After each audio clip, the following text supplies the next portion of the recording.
आता आपण सराव संच 2.6 वर्ग समीकरणे पाठातील शाब्दिक उदाहरणे मधील 7वं गणित पाहणार आहोत.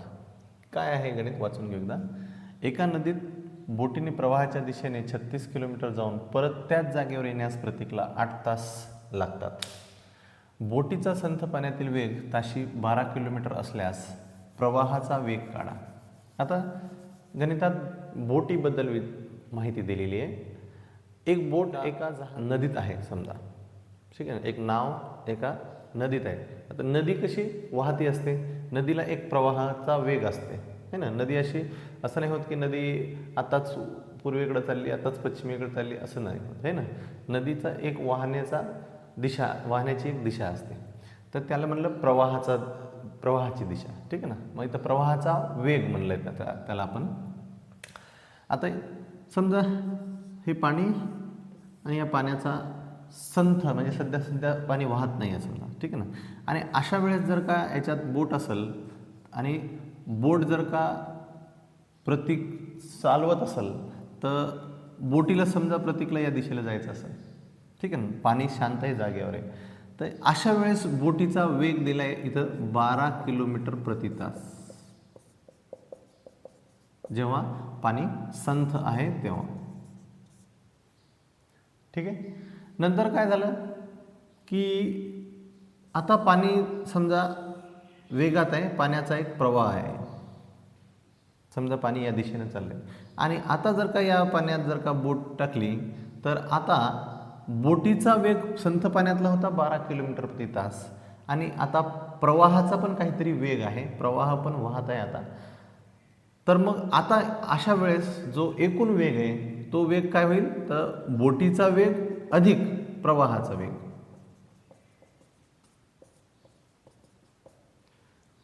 बरोबर आहे. तिसऱ्यांदा समजा पाण्याच्या प्रवाहाचा वेग याच दिशेने आहे, पण आता बोटीला या दिशेला यायचं आहे, ठीक आहे ना. पहिल्यांदा बोटीला इकडच्या दिशेने जायचं होतं, म्हणून मग बोटीचा आणि प्रवाहाचा वेग इकडे जात असताना अधिक झाला, बेरीज झाली त्याची एकूण वेगासाठी. आता मात्र बोटीला जर का या दिशेने यायचं असेल तर आता प्रवाहाचा वेग या दिशेला आहे आणि बोटीला या दिशेला यायचं आहे, म्हणजे विरुद्ध दिशेला यायचं आहे. अशा वेळेस मात्र बोटीचा संथ पाण्यातला जो वेग होता त्याच्यातून प्रवाहाचा वेग हा वजा होईल आणि मग एकूण वेग मिळेल तेव्हा. कळलं का. हे जर तुम्हाला बोटीच्या उदाहरण नसेल कळलं तर सायकल घ्या, सायकलचं उदाहरण घ्या. समजा तुम्ही सायकल चालवा लागले, जेव्हा वारा नाही काही नाही आजूबाजूनं, तेव्हा तुम्ही सायकल चालवा लागले, तेव्हा तुमचा वेग समजा 12 किलोमीटर प्रति तास आहे. आता तुम्ही सायकल चालवा लागले आणि वारा तुमच्या पाठीमागच्या दिशेनं या लागलाय, तुमच्याच ज्या बाजूने तुम्ही चाललेत, ज्या दिशेला तुम्ही चाललेत त्याच दिशेला समजा वारा पण चाललाय. अशा वेळेस ऑटोमॅटिक तुमच्या सायकलचा वेग कसा होईल, वाढेल. बरोबर आहे. का वाढेल, कारण तुमचा वेग आणि वाऱ्याचा वेग या दोघांच्या वेगाची तिथे आता बेरीज होईल, ते अधिक होईल. बरोबर आहे. तेच जर का समजा आता तुम्ही ज्या दिशेने चालले, वारा तुमच्या विरुद्ध दिशेने जर का येत असेल तर आता तुमचा वेग काय होईल, मंदावल. का, कारण आता तुमचा वेग आणि वाऱ्याचा वेगाची दिशा विरुद्ध आहे, त्याच्यामुळं तिथं जो वेग असेल तुमचा आता तो वेग हा तुमच्या जेव्हा वारा नव्हता त्या वेगातून, तुमच्या सायकलच्या वेगातून वाऱ्याचा वेग वजा करावा लागेल. बरोबर आहे का. इथं तेच आहे, ठीक आहे. तर मग आता आपण जी माहिती दिली ती माहिती इथे मांडू. आपल्याला काढायचा आहे प्रवाहाचा वेग. मग आपण असं म्हणू, समजा प्रवाहाचा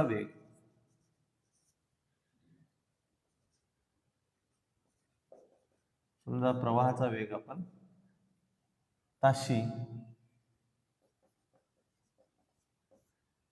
x किलोमीटर मान. अजून काय दिलंय आपल्याला, आता आपण प्रवाहाचा वेग x किलोमीटर मानला, बोटीचा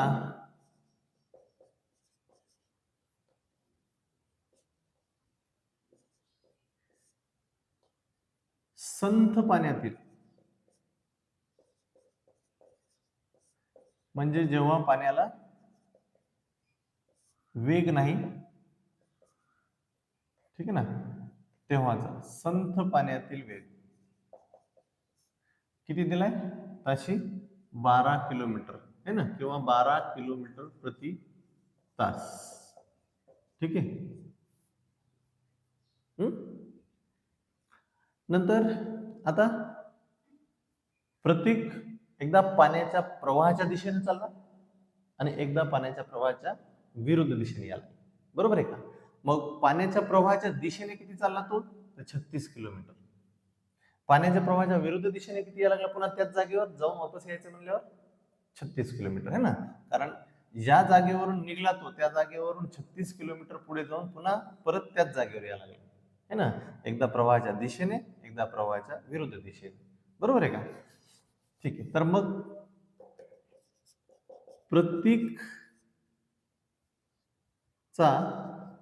पाण्याच्या प्रवाहाच्या दिशेने जाताना बोटीचा वेग काय होईल? आता मी इथं जसं आकृती काढली होती तेव्हा सांगितलं, किंवा सायकलचं उदाहरण घेऊन सांगितलं, जेव्हा तुम्ही पाण्याच्या किंवा वाऱ्याच्या प्रवाहाच्या दिशेने चालले असाल तेव्हा तुमचा वेग आणि वाऱ्याचा वेग या दोघांची बेरीज होईल. तुमचा वेग कधी? जेव्हा वारा नव्हता तेव्हा. इथंही तसंच, जेव्हा संथ पाणी होतं तेव्हाचा वेग किती आहे? 12. आणि आता वारा प्रवाहाचा पाण्याचा वेग किती आहे? x. म्हणजे काय होईल ते? तर 12 अधिक x किलोमीटर प्रति तास. ठीक आहे. तसंच प्रतीकचा पाण्याच्या, आता तो परत वापस येणार आहे, पाण्याच्या प्रवाहाच्या विरुद्ध दिशेने आता येताना बोटीचा वेग तो काय होईल? तर तो तुमच्या जेव्हा संथ पाण्यात बोटीचा वेग होता 12 किलोमीटर प्रति तास, त्याच्यातून आता प्रवाहाचा वेग वजा करावा लागेल, म्हणजेच 12 वजा x किलोमीटर प्रति तास. ठीक आहे ना, हे झालं. मग आता आपल्याला अजून काय दिलंय? तर त्याला जाऊन येण्यासाठी लागलेला एकूण कालावधी दिला. ठीक आहे ना, मग आपण ते पण लिहू. प्रवासाचा एकूण कालावधी तो किती आहे? 8 तास. ठीक आहे ना. मग आता इथे कालावधी म्हणजे वेळ झाला, इकडे आपल्याकडे वेग आहे ना. मग वेगाचा सूत्र वापरू आपण.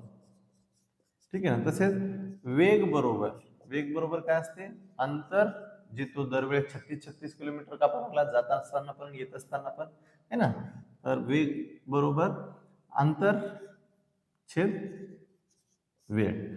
मग आता तुम्हाला ह्याच्यावरून इथं वेळ दिलेला आहे एकूण 8 तास, त्याच्यामुळे हे सूत्र बदलता येते, म्हणजे वेळ इकडे घेता येईल, वेग इकडे घेऊन आता आपल्याला एकूण वेळ साठी सूत्र करता येईल. वेळ बरोबर काय? तर हा वेग इकडे घ्या, अंतर आणि भागीला वेग. आता हे जे सूत्र आहे, हे सूत्र आपल्याला दोन अंतर आहेत आपल्याकडे, एकदा जाण्याचा प्रवाहाच्या दिशेनं आणि एकदा प्रवाहाच्या विरुद्ध दिशेने येण्याचा. वेग सुद्धा आपल्याकडे तसेच दोन आहेत, एकदा प्रवाहाच्या दिशेने जात असतानाचा वेग आणि प्रवाहाच्या विरुद्ध दिशेने येतानाचा वेग.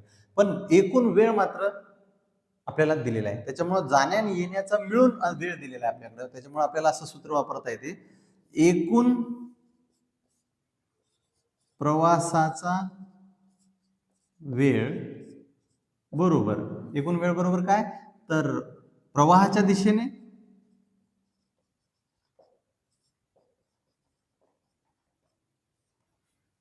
कापलेले अंतर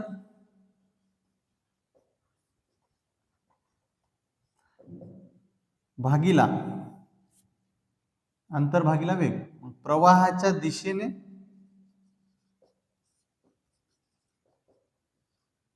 जातानाचा वेग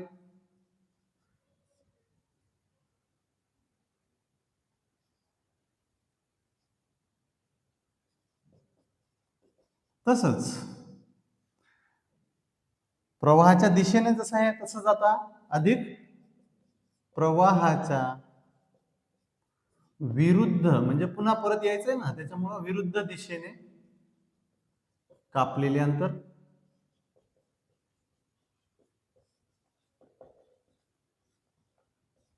भागीला प्रवाहाच्या विरुद्ध दिशेने जातानाचा वेग.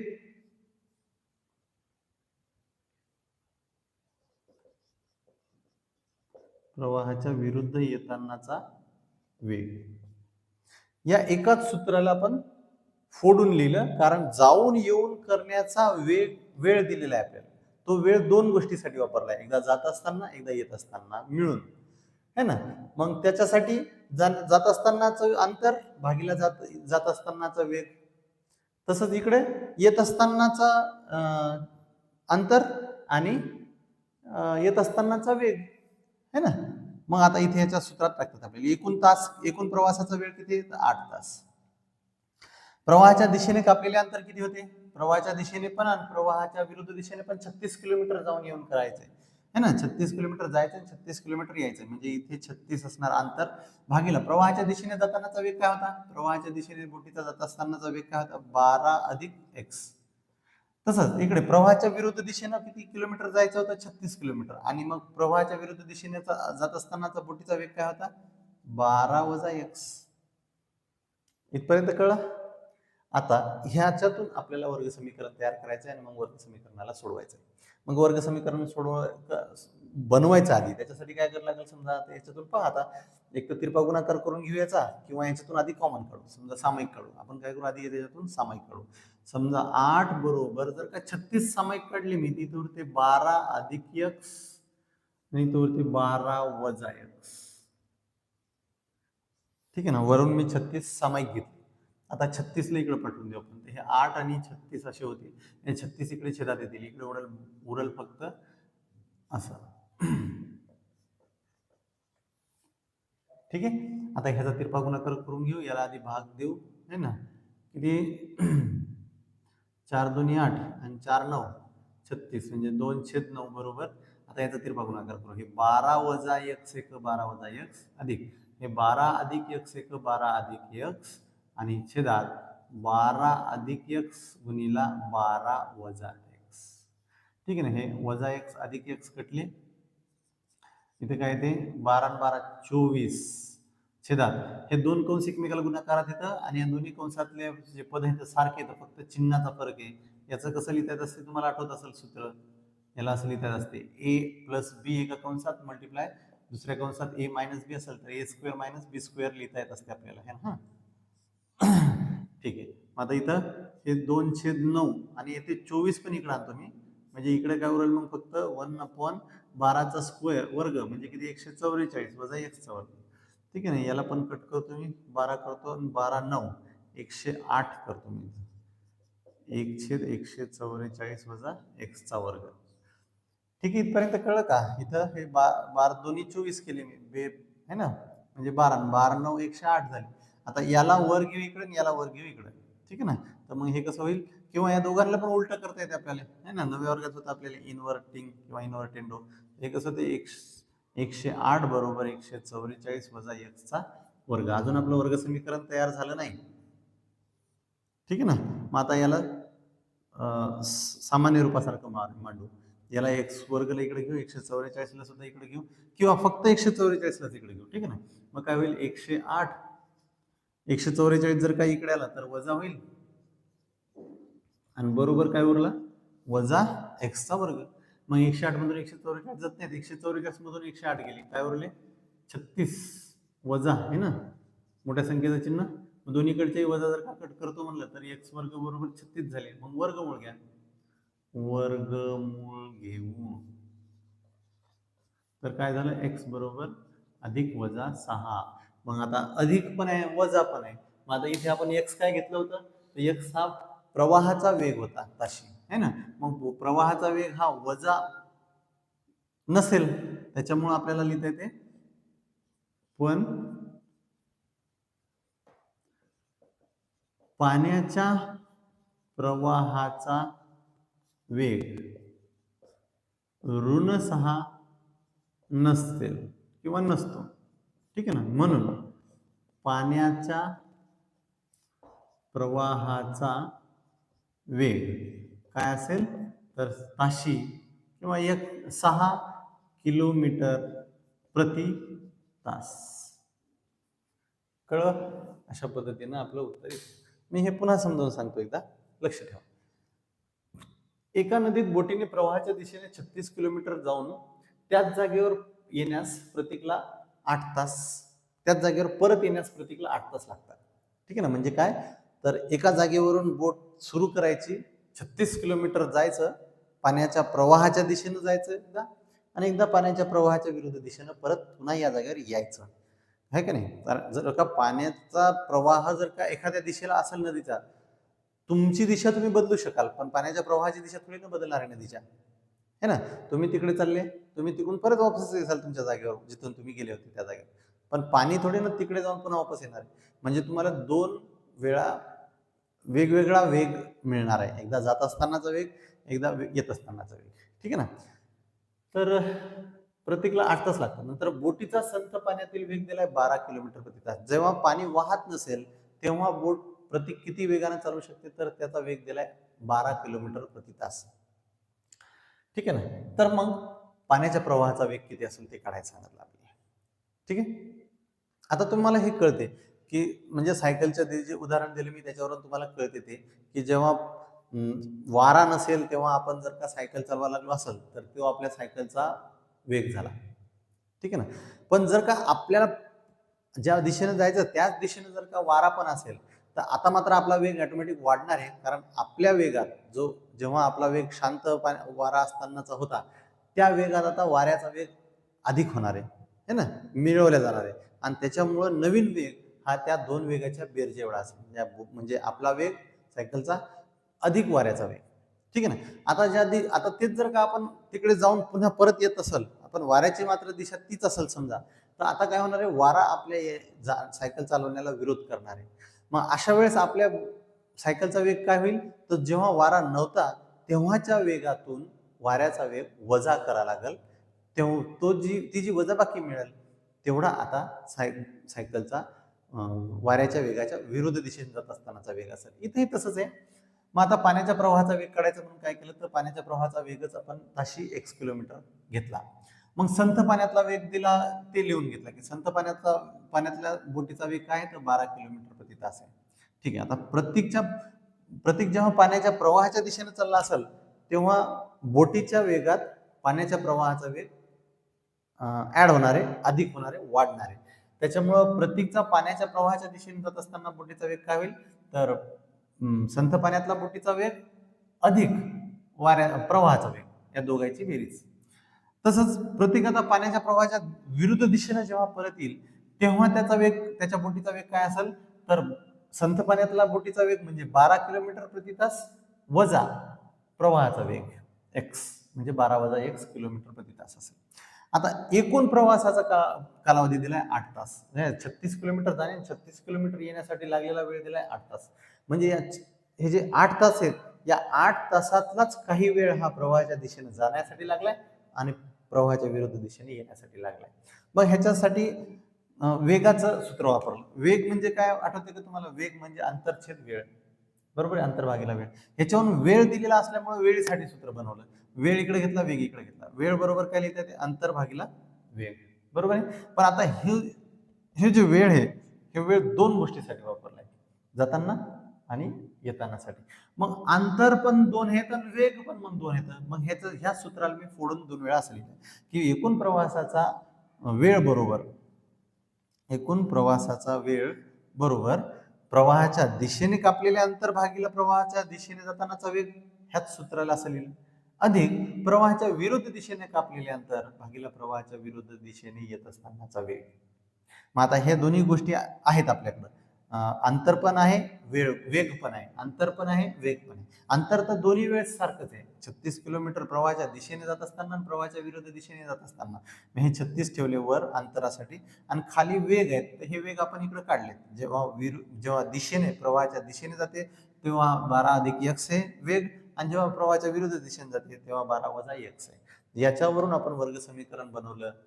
याच्यातून 36 सामायिक घेतले, उरला 1/12 अधिक x आणि अधिक 1/12 वजा, इथं 1/12 वजा x उरला, इथे 1/12 अधिक x उरला. जर 36 दोघांतून सामायिक घेतला तर सामायिक घेतलेला 36 बरोबर चिन्हाच्या या बाजूला पाठवला तर तो 8च्या छेदात जाईल आणि मग याला भाग दिला है ना, 4 2 8 आणि 4 9 36. याचा तिरपा गुणाकार करून घेतला, अधिक x वजा x कटले. हे म्हणजे सूत्रानुसार लिहिलंय आपण. a वर्ग वजा b वर्गचं सूत्र हे एका कंसात a अधिक b गुणिला एका दुसऱ्या कंसात a वजा b. मग ह्याच्यानुसार याचं लिहिता येते 12चा वर्ग वजा x चा वर्ग है ना. हे 12 12 24 झाले. हे 24 इकडे पाठवले, मग नंतर याचा भाग दिला, 2 ने 24 ला भाग दिला, 12 आले. 12 9 108 झाली या बाजू. या बाजूला काय उरलं, 12चा वर्ग 144 वजा x चा वर्ग. आता ह्याला उलट केलं म्हणजे हे सगळे किंवा याला तिरपा गुणाकार केल्यासारखं म्हणा, तर 108 बरोबर 144 वजा x वर्ग झालं. हे 144 इकडे घेतले तर ते 108 वजा 144 बरोबर वजा x वर्ग झालं. मग 144 मधून 108 गेले, वजा 36 उरले, बरोबर वजा x वर्ग. वजाचे चिन्ह दोन्हीकडचे रद्द केले किंवा कट केले तर x वर्ग बरोबर 36 आलं. मग वर्गमूळ जर घेतो म्हणलं तर 36 हे वजा 6चा पण वर्ग आहे ना, अधिक 6चा पण वर्ग आहे, त्याच्यामुळे याचा वर्गमूळ हे अधिक 6 पण होईल आणि वजा 6 पण होईल. पण वजा 6 जर काही x ची किंमत म्हणलं तर ते शक्य नाही. प्रवाहाचा वेग वजामध्ये ऋणमध्ये नसल, त्याच्यामुळे मी त्याला पाण्याच्या प्रवाहाचा वेग हा अधिक 6 किलोमीटर प्रति तास घेतला. कळलं?